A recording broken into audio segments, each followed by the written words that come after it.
yan o hindi. Wala akong nakikita signal dito sa mga kasamahan namin dito sa House of Representatives, kahit nakasitagdumin mo sila, wala silang alam. Dagdag pa ng kongresista, walang sino mang lumalapit sa kanya para humingi ng suporta sa sinasabing ika-4 na impeachment complaint.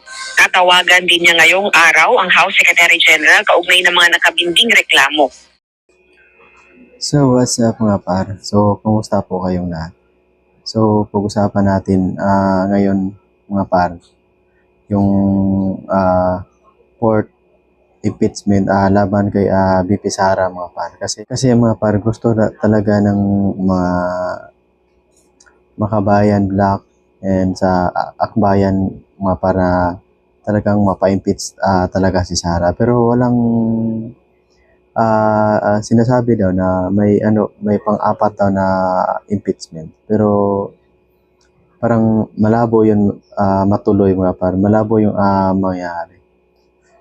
Para mas maintindihan natin mga par. So, panoorin po natin yung video. Rosalie, may update na ba mula sa tanggapan ng Secretary General ng kaugnay nitong mga nakabimbing impeachment complaints laban kay VP Duterte? Mula noong Lunes hanggang ngayong araw ng Huwebes, walang pahayag ang tanggapan ni House Secretary General Reginald Velasco.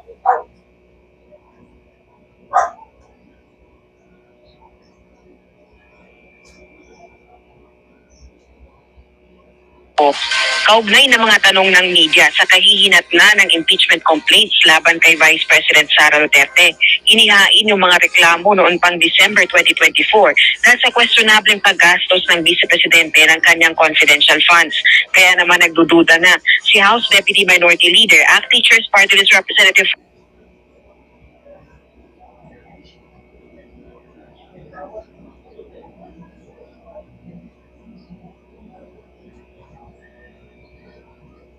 Castro kung meron pa bang ika-4 na impeachment complaint.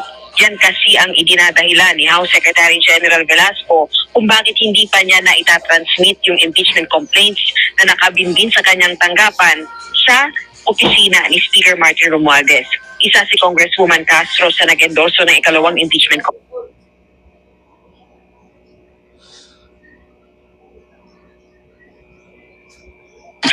Pakinggan natin ang pahayag ng kongresista.